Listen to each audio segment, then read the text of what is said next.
The silent power of fear. It doesn't chase you through alleyways or burst through locked doors. It doesn't shout or scream. The kind of fear that shapes your life most powerfully isn't loud, it's quiet. It waits in the background, like a shadow in soft light, unnoticed but never absent. It speaks in subtle suggestions. Don't try that. It's not safe. Don't speak up. They'll judge you. Don't reach too far. You'll fall. And because it sounds reasonable, we listen. We obey. The tragedy is not that we are afraid. The tragedy is that we don't even notice we're afraid. We just call it being practical. We call it waiting for the right moment. We say we're tired or not ready, or we just don't care that much. But underneath it all, fear hums quietly, making decisions for us while we convince ourselves we're in control. Fear doesn't stop life from happening. It stops you from participating in it. Think of the dreams you shelved, the words you didn't say, the chances you never took, not because you didn't want them, but because fear whispered, "Not now. Not you."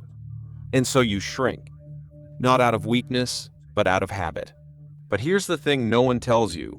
Fear isn't wrong. It isn't the enemy. It's a biological inheritance, a mechanism passed down from ancestors who needed it to survive. The brain evolved to keep us alive, not fulfilled. And what kept them alive in the wild constant vigilance, suspicion of the unknown, retreat from risk, is now the very thing that keeps us trapped. To begin changing your life, you must begin with this one truth. Fear is not something to eliminate. It's something to understand. You cannot run from it, suppress it, or trick your way past it. But you can learn to see it for what it really is, not a sign to stop, but a signal to pay attention. Because when fear becomes visible, it becomes manageable. And what if that's where transformation begins, not by silencing fear, but by finally listening to it? Because the moment you hear fear clearly, you also begin to hear something else, the quiet call of who you could be if fear no longer decided the shape of your life. The mirror of fear, a teacher in disguise. If fear is a voice that speaks quietly, then maybe the question isn't how to silence it, but how to understand what it's trying to say. Because fear is rarely just about danger. It's about meaning. We don't fear what doesn't matter to us. We fear failure because we want to succeed. We fear judgment because we long to belong. We fear being seen because something in us still believes that if the world knew who we truly are, it would turn away. So what if fear isn't the problem, but the proof that we are standing near something that matters deeply? Most people treat fear like a wall. They stop when it appears. They turn around. They wait for it to disappear before moving forward. But what if fear isn't a wall? It's a mirror. A reflection of the parts of you that are still unresolved, still unclaimed. Every fear you carry is holding up a question you haven't yet answered. Fear of failure asks, who will I be if I don't succeed? Fear of rejection asks, where do I find my worth? Fear of the unknown asks, can I trust life without controlling it? Carl Jung wrote, where your fear is, there is your task. What you avoid contains what you most need to face. Not because you're weak, but because you're unfinished. And when you understand fear, not as a stop sign, but a teacher in disguise, everything changes. You begin to walk toward it not recklessly, but curiously. You start asking different questions. You start reclaiming the parts of yourself that fear was guarding like a wounded child. You begin to see that fear isn't there to break you. It's there to introduce you to the next version of you. And yet, most of us were never taught how to have that conversation. We were taught to be brave by pretending we weren't afraid. We were told that fear is failure. But true courage doesn't begin where fear ends. It begins when we stop fighting the fear and start listening to what it's trying to tell us. And once you do that, once you listen long enough, fear loses its disguise. It's no longer a threat. It's an invitation. And that invitation leads you somewhere most people never go, just beyond the edges of your comfort, into the space where life actually begins. Beyond comfort, where growth begins. The moment you stop treating fear as an enemy is the moment you notice something strange about its presence. It's always waiting for you just outside the lines you've drawn around your life. Those invisible borders, the ones you call comfort, aren't really about rest. They're about control. Inside them, everything feels manageable, familiar, known. But nothing new is born there. The comfort zone doesn't nurture growth. It delays it. Outside that zone is something far more alive, uncertainty. It's where your voice shakes when you speak, where your hands tremble as you try something for the first time, where your identity feels unsteady. But it's also where you begin to rediscover who you are beyond the roles you've outgrown. And that rediscovery doesn't happen by accident. It happens by choice. The comfort zone was never meant to be a permanent home. It's a place for recovery, not residence. And yet most of us stay there, not because we're lazy, but because the unknown has been framed as danger. We think discomfort is a warning, but discomfort is often a doorway, a signal that something in you is being stretched, awakened, realigned. Psychologists speak of the growth zone, the space between safety and panic. It's where challenge meets capacity, where risk is real but not paralyzing. And every time you step into it, even for a moment, you expand. Not just what you can do, but who you believe yourself to be. That step doesn't have to be dramatic. You don't have to quit your job, end your relationship, or move across the world. Sometimes the most radical act of growth is to say what you really think. To tell the truth you've been afraid to speak. To let yourself be seen, not as perfect, but as you truly are. And it's in those small, terrifying moments that real transformation begins. Fear will still show up. That's not failure, it's feedback. It means you're alive. It means you're at your edge. And your edge is where life meets you, fully and honestly, demanding the version of you that has not yet been born. So don't wait until you feel ready. Readiness is a myth. What matters is the willingness to move. One breath, one choice, one step beyond the familiar. The power of others, you are not alone in this. There's a quiet myth that surrounds fear, the idea that bravery is a solo act. That the strongest people are those who face their demons alone, without help, without witnesses.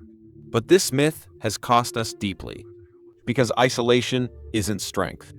It's fear in disguise. And the truth is, fear grows best in silence.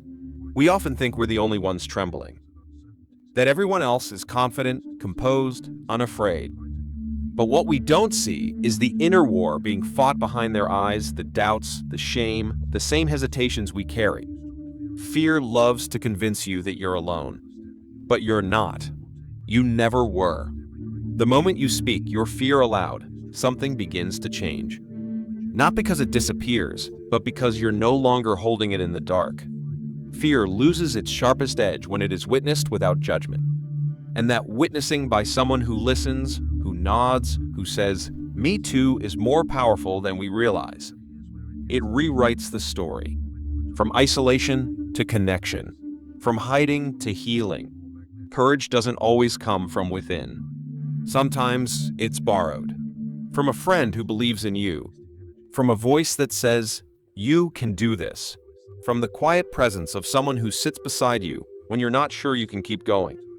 There's a reason people heal faster in community. There's a reason revolutions begin not with one person, but with one person and the people who stand beside them. Think of Rosa Parks. Her act of resistance wasn't born from fearlessness.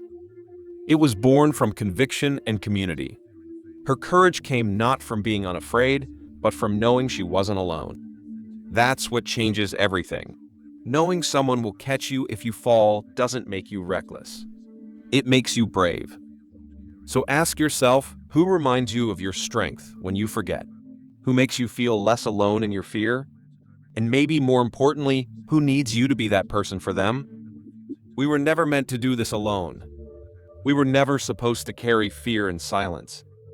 The bridge from fear to freedom is often built in the space between two hearts that dare to tell the truth. The final door: fear, death, and the freedom beyond. Every fear eventually points to the same door.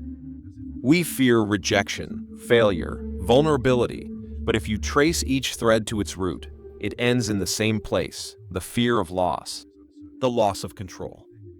The loss of identity. The loss of everything we've built to feel safe. And behind all those losses, one final loss waits quietly: death. Not just physical death, but the death of who we think we are. The death of our illusions. The death of permanence. This fear runs deeper than words. It shapes cultures, religions, the way we build cities, raise children, chase dreams. We do it all to outpace an ending we don't want to admit is coming. But what if the problem isn't death itself, but our resistance to it? What if our real suffering comes from trying to hold on to what was never meant to last? Siddhartha Gautama, the man who became the Buddha, left behind a life of comfort not to escape fear, but to understand it. He walked through sickness, old age, death, and saw that suffering was not in the events themselves, but in our clinging to what must change. He didn't teach us how to escape fear. He taught us how to sit with it, to watch it, to let it move through us like wind through trees, knowing it cannot stay. Mindfulness is not a trend. It is a rebellion, a refusal to let fear write the story. When you sit with fear not to fix it, but to witness it, you discover something most people never do. Fear is not permanent. It rises. It peaks. It fades. And in its fading, you see clearly you are not your fear. You are the one watching. Modern neuroscience confirms what ancient wisdom knew. When you observe fear without judgment, the brain's panic centers begin to quiet. The body softens. Space opens up. And in that space, a new kind of freedom is born, not the kind that comes from conquering fear, but from no longer being owned by it. The waves will keep coming. The fear will rise again. But now, you know how to swim. And that changes everything. Fear in motion, turning insight into action. Insight changes nothing without movement. You can understand fear. You can witness it, name it, breathe through it. But until you act differently, fear still wins. Because fear isn't defeated by thinking. It's weakened by motion. Not by grand leaps, but by the smallest steps in a new direction. Think of fear as a script you've rehearsed your whole life. Every time you avoid the hard conversation, you're reinforcing the lines. Every time you stay silent when you want to speak, you're running the program again. And the only way to rewrite it is to act in ways that contradict the fear just enough to interrupt the pattern. Psychologists call this exposure therapy, but it's not just a clinical tool. It's a way of living. If you're afraid of being seen, let yourself be seen in small, intentional ways. If you're afraid of rejection, make the call, send the message, speak the truth just once. If you fear failure, take a risk so small it feels almost ridiculous. And then do it again tomorrow. Because every time you act in the presence of fear, something changes in your nervous system. You teach your brain, I was afraid, and I moved anyway. I didn't die. I didn't break. And that's how fear's power begins to dissolve, not in theory, but in experience. And here's the surprising truth. Courage isn't the opposite of fear. It's built on top of it. It grows in the same soil. Every person you've ever admired for their bravery felt what you're feeling. They just moved with it instead of waiting for it to disappear.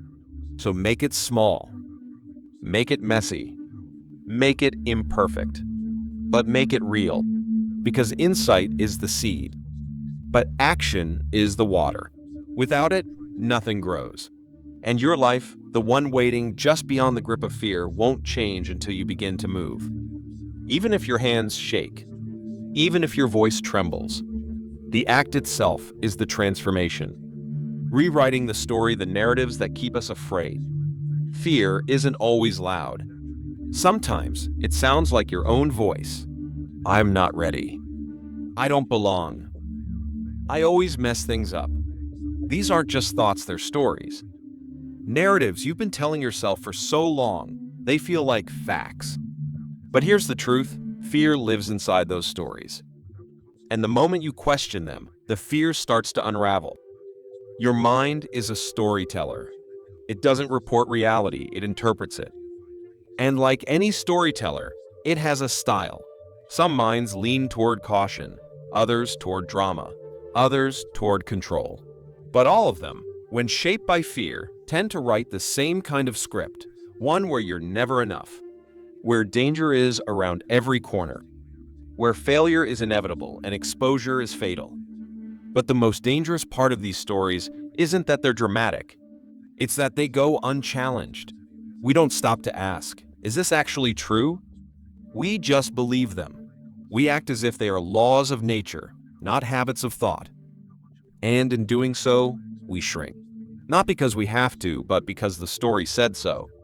Cognitive behavioral therapy, one of the most effective psychological tools ever developed, is built on this principle: change your thoughts, change your life. But it's not about blind positivity. It's about precision, about catching the narrative in the moment and asking, is this fear talking? Or is this truth? You don't need to become someone who never doubts. You just need to become someone who doubts the doubt. When fear says, you can't, you ask, what if I can? When it says, they'll reject you, you ask, what if someone understands? When it says, don't try, you say, what's one small thing I can do anyway? Rewriting the story isn't about pretending everything is fine. It's about choosing a voice that helps you live, not just survive. Because your life isn't a script written in stone. It's a living narrative, and the pen is still in your hand. The power of gratitude fears unexpected opposite. Fear narrows. It shrinks your focus until all you can see is what might go wrong. Gratitude, on the other hand, expands. It softens your gaze, widens your lens, and reminds you of what is still good, still working, still holding.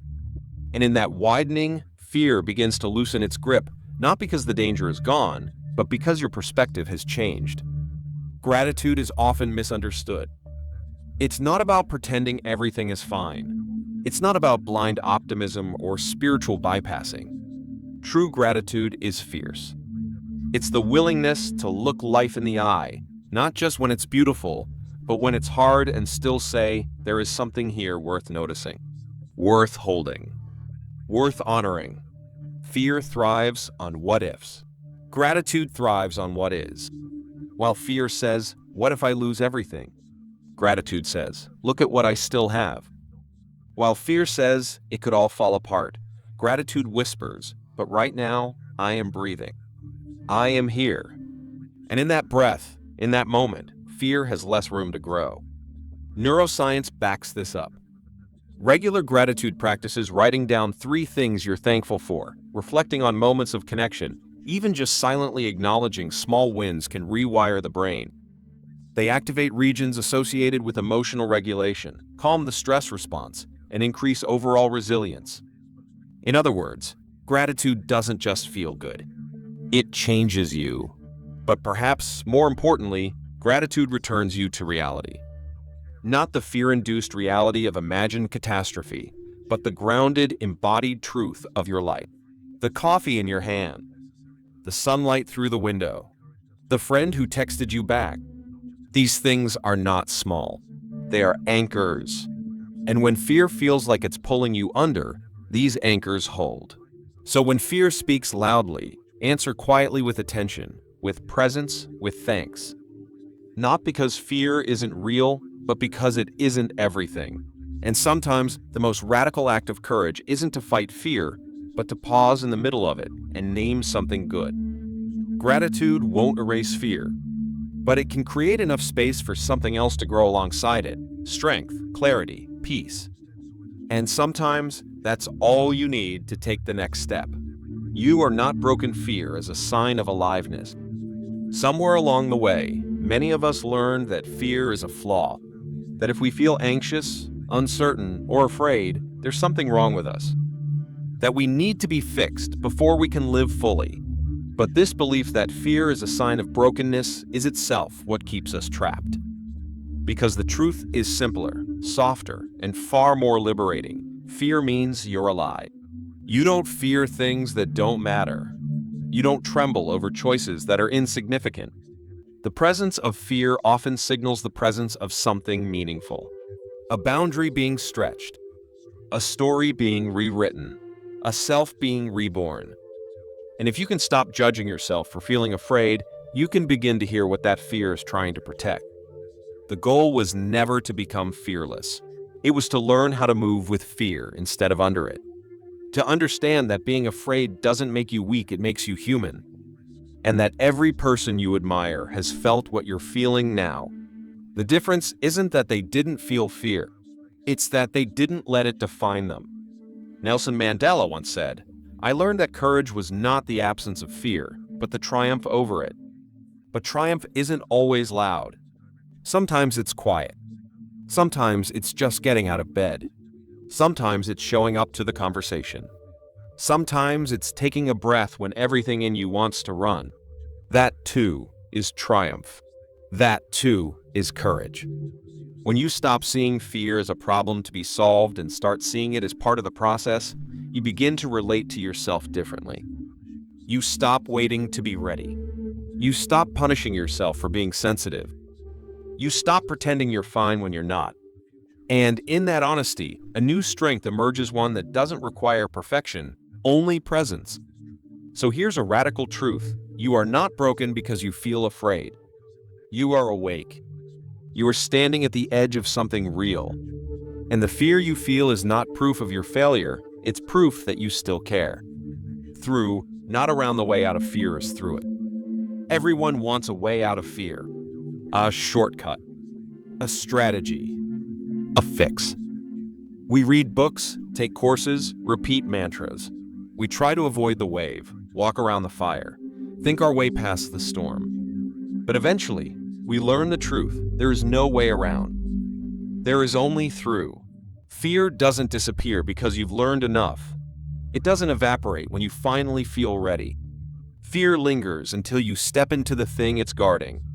And paradoxically, it often fades the moment you stop trying to get rid of it. Because the real transformation doesn't come from escaping fear, it comes from moving through it with your eyes open, heart exposed, and breath steady. Imagine standing at the edge of a vast ocean. Most people stay on the shore, analyzing the waves, waiting for the perfect moment. But there is no perfect moment. The sea will always be unpredictable. The wind will shift. The tide will change. And still, you must enter. Not because you're fearless, but because staying dry isn't the point of life. Swimming is. The way through fear is not force, it's surrender. Not collapse, but cooperation. It's realizing that fear is energy. And energy, when redirected, becomes movement. Becomes courage. Becomes change. You don't conquer fear by overpowering it. You transform it by walking with it step by step, breath by breath, moment by moment. Let fear come with you. Let it ride in the back seat. Let it speak, but don't let it steer. Don't build your life around its instructions. Build your life around what calls you forward. Love, purpose, truth, beauty, freedom. These are the greater forces. And when you listen closely, they're always louder than fear. So ask yourself now, not what are you afraid of, but what is fear asking you to see? What dream have you buried beneath the noise? What version of yourself is waiting on the other side? The life you want isn't waiting in the absence of fear. It's waiting in your willingness to feel it, face it, move through it, and live anyway. Because the world isn't something to be feared. It's something to be met fully, fiercely, and without apology. And the question that remains, now that you've heard all this, is simple. If not now, when? If this journey spoke to something inside you, don't let it end here. Like this video if it made you pause. Share it with someone who needs this reminder. And leave a comment below. I'd love to know what part of this message stayed with you. Subscribe to join future journeys like this. And turn on all notifications so you never miss the next step.